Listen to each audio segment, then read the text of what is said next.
Olá, meus amigos e minhas amigas. Cirurgia geral, João Ricardo, suturas e feridas.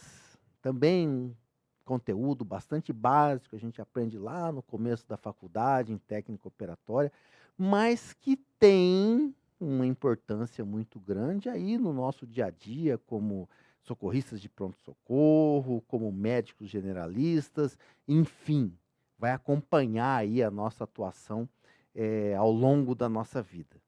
Então, isso é uma ferida limpa, provavelmente sendo feita num ambiente até cirúrgico, moleza isso aí, ou com um instrumento cortante. Mas nem toda ferida é uma ferida incisa, como aquela. Nós temos uma ferida incisa com resultado de uma penetração de um material cortante e cuja causa de exemplo é uma causa cirúrgica. Normalmente, nós já temos situações traumáticas, outros tipos de lesão, como uma laceração, que houve um estiramento, ou uma contusão, que tem danos extensos, uma abrasão, que é uma lesão superficial, ou combinadas com traumas severos, como aquela coisa do ferimento corto-contuso, quer dizer, houve um agente cortante, mas com tanta força que causou uma contusão também, normalmente esses traumas de impactos. E a gente precisa saber quais são os critérios, as necessidades, as possibilidades e as técnicas que a gente dispõe para que a gente dê conta dessas feridas, principalmente essas feridas superficiais. Quando a gente vai fazer uma sutura, a gente fala que nós vamos fazer o fechamento primário dessa lesão. Quando a gente estuda lá a cicatrização, vocês devem se lembrar, dando aqui um flashback, nós temos o fechamento primário, que a gente apoia com suturas. Nós temos um fechamento secundário, quando, ou por segunda intenção, quando a gente deixa a ferida aberta para que ela granule e feche de baixo para cima. E o fechamento primário retardado, que eu esperei granular, fiz uma anestesiazinha ali e aproximei os bordos da ferida. Aliás, qual que é o grande objetivo da gente suturar e fazer o fechamento primário? Nós precisamos ter um elemento de cicatrização, não é verdade? As forças de tensão da pele, fibras elásticas e tal, tendem a fazer uma força de afastamento, ou seja, existe uma força de tensão. E até que o organismo, com seus processos cicatriciais, fabricação lá do seu colágeno próprio, mantenha íntegra e confrontado os bordos, vai precisar de um apoio. E esse apoio é chamado de sutura, que a gente utiliza os fios cirúrgicos. Como que nós vamos fazer isso? Pontos separados, pontos contínuos. Qual que é o melhor? Aí a gente precisa fazer um nozinho, um nó cirúrgico. Vamos aplicar que tipo de força a esse nó? Será que ele precisa ser apertado até o limite para que faça isquemia no tecido? Ou basta ele permitir o confrontamento dos bordos com alguma segurança? Existem suturas que são mais estéticas, como a intradérmica, elas são possíveis a qualquer lesão. E o material de sutura adequado? Qual que eu utilizo? E a gente sabe que existem determinados materiais inerentes ao próprio tecido, porque os fios eles têm características especiais. E as características principais aqui do fio cirúrgico, temos características que eles são absorvíveis e existe também fios inabsorvíveis. E é interessante que esses fios eles podem ser absorvidos por diferentes mecanismos. Os fios naturais, que são aqueles do catgut, por exemplo, que é feito a partir de trato gastrointestinal de animal bovino ou ovino, entre aspas lá, tripa de carneiro, tripa de porco e etc. e tal, eles são absorvidos por fagocitose. E os fios inabsorvíveis, eles não têm essa possibilidade de absorção, seja por fagocitose ou nos fios sintéticos, que são absorvidos por hidrólise, que é o fenômeno dele. Aliás, existe uma coisa interessante sobre o catgut, lá da tripa de carneiro. Por que foi utilizado para suturar seres humanos? Antigamente, lá nos Egípcios antigos da vida, existia lá o instrumento musical dele, o monocórdio, aquela coisa toda, e eles eram feitos, a cordinha musical lá, não era de nylon, não tinha nylon nem de metal, era feito de tecido do intestino desses animais. E aí ele fala, pô, esse filamento aqui é legal, vamos costurar alguém. Já no século XIX para XX que descobriram que o catgut, que era utilizado desde do mundo antigo, eles eram absorvíveis. Bastante interessante, mas isso é um histórico, ninguém vai perguntar isso para vocês numa prova. E é interessante que esses fios, sejam absorvíveis ou inabsorvíveis, eles são compostos de filamentos. Eventualmente eu tenho um fio monofilamentar, ele é um filamento único. Ou ele pode ser vários fios muito fininhos entretrançados. E é interessante que determinados polímeros você não consegue fazer um fio de uma espessura adequada num filamento só, como por exemplo, poliglactina, que é o famoso Vicryl, é um fio absorvível multifilamentar. Esse polímero ele não consegue a aquisição de um fio único, um filamento único com a espessura suficiente para fazer uma sutura. Então, ele é um fio multifilamentar. Tem problemas? É relatado alguns problemas porque ele pode carrear bactérias ali no meio dos filamentos deles. Então, na vigência de infecção, ou que eu não quero que tenha absorção de determinado líquido, o fio monofilamentar acaba sendo mais adequado. E outra coisa a se falar de bastante importância é sobre a resistência têncil. O que é resistência têncil de um fio? A gente fala assim, olha, esse fio é absorvível, 7 dias, 14 dias, 6 meses.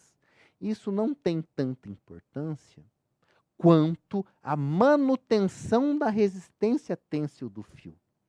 Porque eu posso ter o fio absorvido com 6 meses, mas se ele perder a resistência têncil, ou seja, a capacidade de manter o tecido unido entre si com 7 dias, não adianta lá ele ficar lá 6 meses.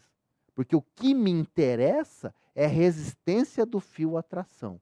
E aí nós vamos ter que analisar o fio adequado para cada tecido de acordo com a tração que esse tecido vai ser submetido. Por exemplo, uma anastomose intestinal, eu tenho muito menor tração do que um fechamento da parede abdominal, cuja pressão é positiva e eu tenho uma constante força de tensão. Isso inerente da própria musculatura, da pressão positiva e ainda distende o abdômen, ele aumenta de volume, mais força-tensão. Então, esses conceitos são fundamentais. E outro conceitozinho bastante interessante é a memória do fio. O que é memória do fio? É a capacidade dele se manter na mesma posição dele. Por exemplo, eu tenho fios que eu coloco ele na mesa, faço. Que fio de algodão? Ele tem baixíssima memória. O fio de nylon, ele é mais durinho, mais firme. Então, ele tem uma alta memória. Determinados tipos de procedimentos, a memória do fio maior ou menor vai ser interessante. Então, isso que vocês vão ver aí descrito mundo afora sobre características do fio. Vamos lá falar sobre uns fios mais comuns, sobre os fios absorvíveis, sejam eles por os fios naturais, que são fios não sintéticos, né, que é o catgut, e os fios sintéticos são absorvidos por hidrólise, que são os outros restantes. Então, o catgut, lá do intestino do bovino ou do ovino, o material dele é um colágeno. Tempo de absorção, 7 a 10 dias. Mas vamos combinar uma coisa, quando eu estou falando tempo de absorção aqui, na verdade eu estou falando da manutenção da resistência à tração. Legal? Então, tempo de manutenção da resistência à tração. E para que ele é utilizado?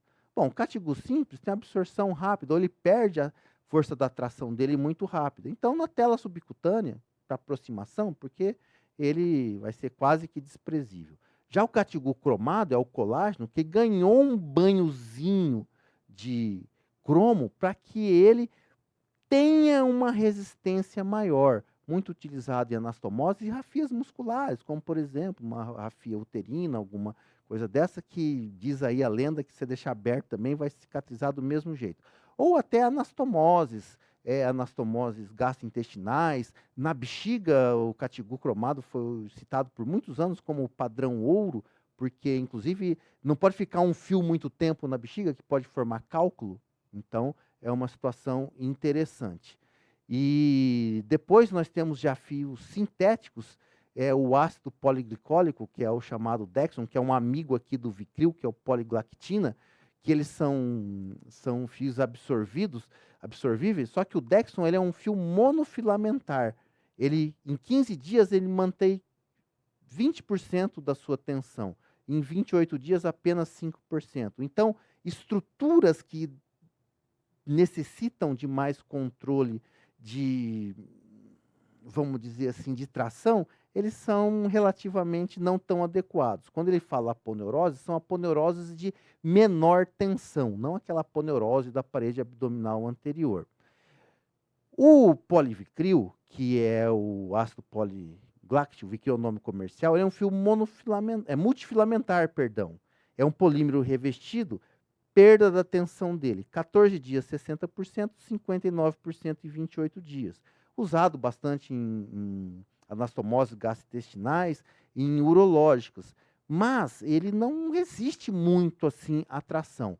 E depois de um certo tempo de estudos, desenvolveram um semelhante ao poliglactino, que é a polidioxanona, que é o famoso PDS, que seria uma espécie de poligláctico monofilamentar, que ele conseguiu fazer fios mais espessos.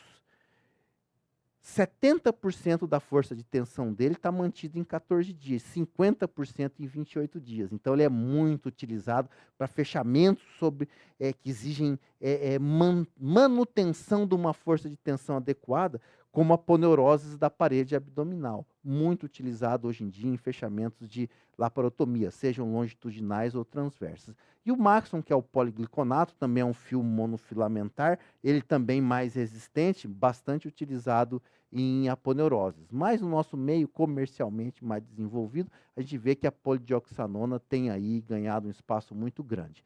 E dos fios não absorvíveis, podemos citar aí o algodão, que é um fio de origem vegetal, multifilamentar, 50% em 6 meses, ligaduras, anastomoses. O problema de ser multifilamentar, aquela situaçãozinha das bactérias e fios não absorvíveis vegetais, como o algodão, eles têm uma tendência muito grande a fazer granulomas.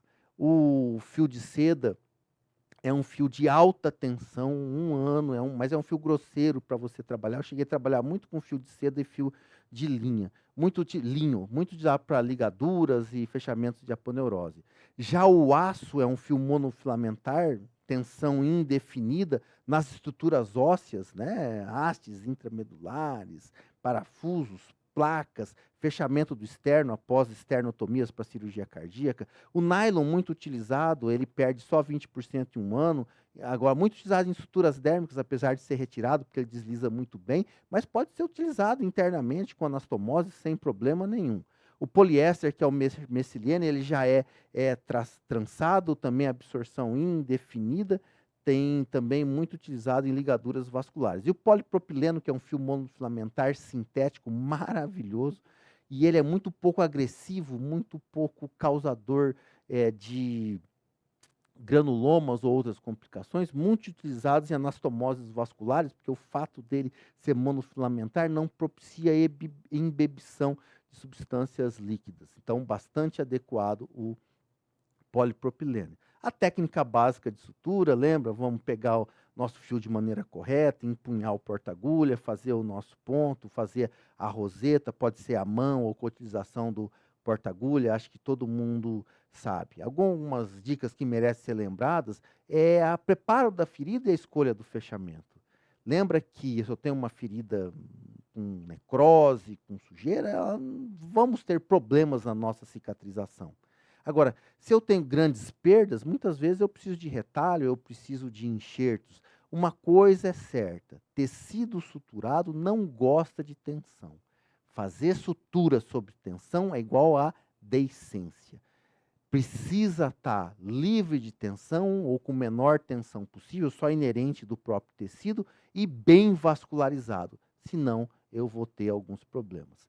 Eventualmente, numa sutura cutânea, com abrangência à tela subcutânea, a aproximação do subcutâneo é uma coisa que pode ser usada com fio absorvível, um pouquinho controversa, porque a presença do fio poderia corpo estranho, carregar a infecção, mas, por outro lado, você fechar e deixar um espaço morto, você teria alguns problemas também. Então, eventualmente, a síntese da tela subcutânea bem adequada. Na pele, nós temos os pontos simples, é muito conhecido, os pontos Donati, que é o fora-fora, dentro-dentro. Ele oferece uma ótima coaptação dos bordos, melhor que o ponto simples, que às vezes fica um mais baixo, um mais alto. E isso aqui em áreas de tensão, eles são bastante adequados para que a gente possa fazer. Os pontos separados ou em laço, muito utilizados em suturas musculares, por exemplo, eles garantem uma tensão, mas pouco utilizados em pele, porque você acaba aí fazendo alguma isquemia. Sobre a sutura contínua, que também são utilizados não só em pele, anastomoses, planos musculares, aponeuróticos, nós temos a sutura simples propriamente dita, que você vai pegando tecidos, as pegadas subsequentes em determinadas distâncias, e o chuleio festonado, a sutura contínua festonada, que a gente passa o porta-agulha por dentro, causando aqui um ancoramento. Isso faz com que a nossa síntese fique muito hemostática, ele é um meio que causador de isquemia. Então, nosso tecido precisa ficar vascularizado, cuidado com a isquemia aí nas nossas suturas festonadas.